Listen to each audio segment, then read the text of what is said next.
자동차 관련해서는 1,500만 원까지만 비용 처리 되는 거 아니야? 1,500만 원 넘으면 비용 처리 안 되잖아. 그게 아닙니다. 네, 안녕하세요 여러분, 뿌세TV 헌석세무사입니다. 오늘은 업무용 승용차 관련해서 영상을 찍어볼 건데요. 우선 저희가 차량 비용 처리 관련해서 말씀드리기 전에 이 차량이 구분되는 기준부터 알아야 되는데요. 저희가 비용 처리되는 기준으로 나눌 때 세법상 기준입니다. 우선 첫 번째로 이륜 자동차, 그리고 경차, 일반 자동차, 그리고 승합차, 그리고 화물차. 제가 왜 굳이 영상 초반에 이렇게 나누냐, 이 구분에 따라서 저희가 부가세, 소득세 비용 처리하는 게 달라요. 많이들 헷갈려 하시는 게, 내가 승용차를 사면은 부가세 관련해서 내가 돌려받을 수도 있냐 없냐 이런 거를 많이 물어보세요. 저희가 차량을 구매했을 때는요, 두 가지로 나뉩니다. 첫 번째, 부가세가 공제되냐 안 되냐. 두 번째, 소득세상 비용 처리가 되냐 안 되냐, 이렇게 나뉘거든요. 자, 제가 우선 5,500만 원짜리 오토바이를 샀어요. 제가 부가세 공제가 될까요? 500만 원 돌려받을 수 있습니다. 제가 5,500만 원짜리 모닝을 샀어요. 이 모닝을 샀을 때 500만 원 돌려받을 수 있을까요? 돌려받을 수 있습니다. 제가 5,500만 원짜리 소나타를 샀어요. 그러면 제가 부가세 500만 원 돌려받을 수 있을까요? 돌려받을 수 없습니다. 제가 5,500만 원짜리 카니발을 샀어요. 제가 500만 원을 돌려받을 수 있을까요? 돌려받을 수 있습니다. 제가 왜 지금 이렇게 예시를 드냐면요, 9인승 미만의 승용차를 타고 있다 라고 해서 부가세를 돌려받지 못하더라도 소득세는 비용 처리할 수 있거든요. 근데 이거를 이제 무조건 비용 처리 안 된다 이렇게 생각하시는 분들이 있어요. 이거는 명확하게 다릅니다. 9인승 미만의 승용차는 부가세를 돌려받을 수 없고, 오토바이, 경차, 승합차, 화물차는 부가세를 돌려받을 수 있습니다. 그렇다면 이제는 소득세로 넘어가서, 우리가 리스할 때, 일시불로 취득할 때, 렌트로 취득할 때, 할부로 취득할 때, 이거에 따라서 저희가 소득세상 비용 처리하는 게 달라질까요? 이거 진짜 많이 물어보세요. 정답은 없습니다. 무슨 말이냐면요, 차이가 없고요, 차이가 있어도 차이를 알 수가 없어요. 그래서 상황에 맞게 여러분들이 일시불로 취득하는 게 낫다고 생각하면 일시불로 취득하시고, 내가 지금 당장 돈 들어가는 게 좀 부담스럽다라고 하시면은 리스나 이제 렌탈로 달달이 나가는 걸로 바꾸셔도 돼요. 그럼 이제 시청자들이 궁금해하실 것 같아서, 네. 세무사님 차는 무엇입니까? 저는 벤츠를 타고 있습니다. 그러면은 세무사님은 어떤 방법으로 구입하셨어요? 저는 리스로 구매했습니다. 세무사님이 리스를 선택한 생각은 왜? 일시불로 살 돈이 없어서 리스를 했습니다. 제가 하나의 예시를 갖고 왔거든요. 제가 예시를 기준으로 해서 설명을 드릴게요. 저희가 차량 가격은요 5천만 원이고요. 차종은 K7, 그리고 연간 유지비는 1,000만 원, 그리고 취득 방법은 일시불로 취득을 했다고 가정을 할게요. 자, 이런 경우에 아까 제가 했던 것처럼 K7인 경우에 부가세가 공제가 될까요? 공제 안 됩니다. 왜냐하면은 K7은 9인승 미만의 승용차이기 때문에 부가세 공제가 안 되고요.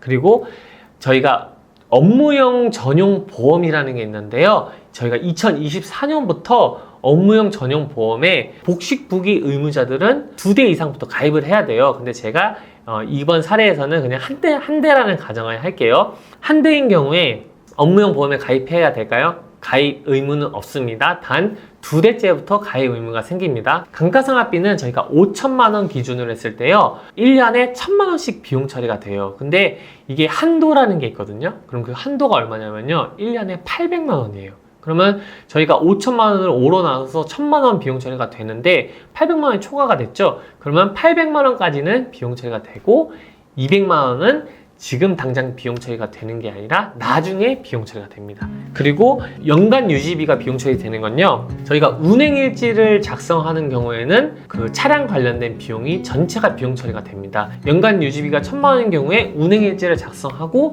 업무에 100% 사용했으면 1,000만 원이 다 비용 처리가 되는 거예요. 그리고 작성하지 않은 경우에는요, 아까 제가 말씀드렸던 감가상각비 800만 원과 연간 유지비를 합쳐서 1,500만 원까지만 비용 처리가 됩니다. 그래서 이제 많은 분들이 자동차 관련해서는 1,500만 원까지만 비용 처리 되는 거 아니야? 1,500만 원 넘으면 비용 처리 안 되잖아. 그게 아닙니다. 연간 비용 처리되는 건요, 업무용 운행일지가 없었을 때는 1,500만 원까지 비용 처리가 되는 거고요. 업무용 운행일지가 있는 경우에는요, 업무 사용이 100%라는 가정하에 전액이 다 비용 처리가 됩니다. 그러면 이번 예시에서 지금 연간 유지비가 1,000만 원이죠. 그리고 운행일지를 작성 안 하면은 1,500만 원까지 채우려면은, 근데 저희가 아까 감가상각비로 비용 처리되는 게 800만 원까지만 된다고 했잖아요. 그러면은 800만 원 비용 처리 감가상각비 되고 연간 유지비에서 700만 원만 되겠죠. 그래서 연간 유지비 1,000만 원이 아니라 연간 유지비에서 700만 원까지만 비용 처리가 되는 겁니다. 그리고 만약에 이 업무용 운행일지를 작성을 안 하게 되면요, 그 안 한 것만큼은 대표가 사용했다고 해서 대표자의 급여로 이제 처분을 하는 겁니다. 제가 지금 일시불에 대해 설명을 드렸는데요, 일시불이 아니라 똑같은 상황에서 제가 리스 기준으로 설명을 드려볼게요. 리스인 경우에 보증금 1,000만 원에 월 리스료 60만 원이라고 해볼게요. 이 경우에는 저희가 리스 같은 경우에는 부가세가 면제가 돼요. 이것도 똑같이 업무용 전용보험에 한 대까지는 가입 의무가 없기 때문에 두 대째부터 가입 의무가 생기고요. 그리고 감가상각비 같은 경우에는 저희가 월 내는 리스료가 60만 원이라고 했죠. 그러면 이게 1년 하면 720만 원이잖아요.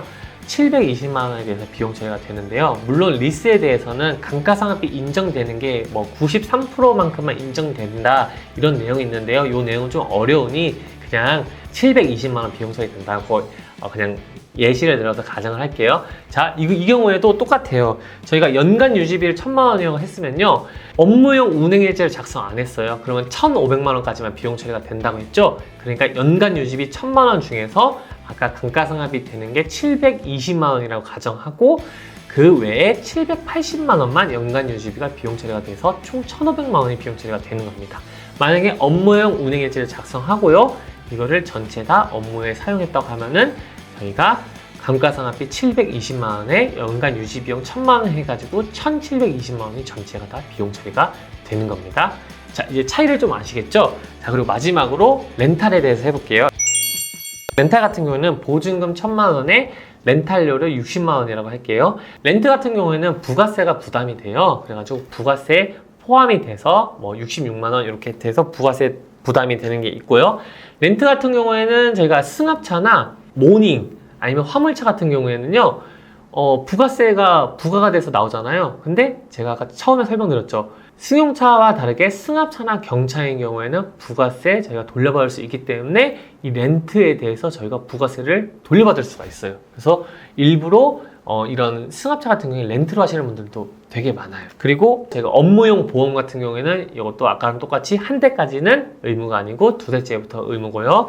그리고 감가상각비 비용 처리되는 건요, 저희가 렌트비가 60만 원씩 1년에 720만 원인데 이것도 실무에서는 사실 감가비로 인정되는 게 70%만 인정이 되는데 제가 그런 거 그냥 무시하고 720만 원 그냥 비용 처리된다고 가정을 할게요. 그리고 나서 연간 유지비 같은 경우에 이것도 1,000만 원 중에서 아까 렌트 비용이 720만 원이죠. 그럼 나머지 운행일지를 작성 안 한다면 780만 원까지만 추가로 할 수 있죠. 그래서 1,500만 원까지가 총 비용 처리 가능하니 연간 유지비는 780만 원 비용 처리 가능한 거고요.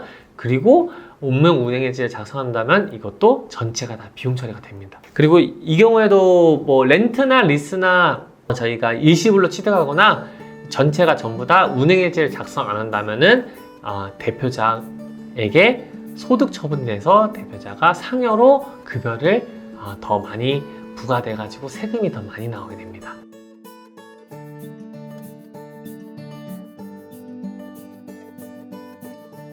저는 장기 렌트로 120에서 130 정도 네. 이제 나가는 거예요. 네. 개인 사업자고요. 네. 그럼 이게 뭐 부가세 때 혜택 받는 거야? 뭐 종합소득세 때 혜택 받는 거야? 이 경우는 이거예요. 렌트 같은 경우는 아까 부가세가 같이 포함이 된 경우가 있어요. 그리고 아마 일반 과세자면은 부가세 매입 공제가 될 텐데 승용차이시면은 부가세에 대해서 공제가 안 되죠. 그러면은 부가세 상에서는 저희가 혜택 받는 게 없죠. 부가세 공제 안 되기 때문에. 그리고 주유비 같은 경우에 기름을 주유했을 때 저희가 부가세가 공제되는 게 없어요. 그래서 부가세 상에서는 저희가 혜택 받는 게 없고, 저희가 소득세 할 때, 종합소득세 할 때, 만약에 운행일지 없으면은 뭐 1,500만 원 안에서 비용 처리가 되기 때문에 그 안에서 비용 처리가 된다 이렇게 생각하시면 돼요. 그러면은 부가세, 종합소득세. 예, 부가세는 혜택 받으시는 게 없고 그리고 종합소득세 때는 비용 처리되는 게 있다.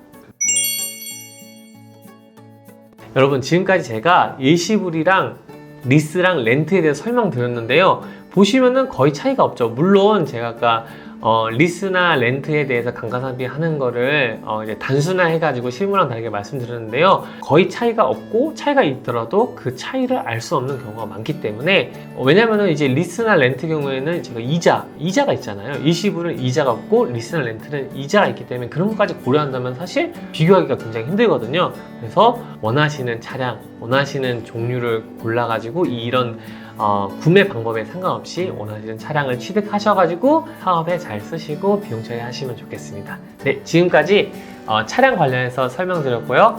저는 허윤석 세무사였습니다. 감사합니다.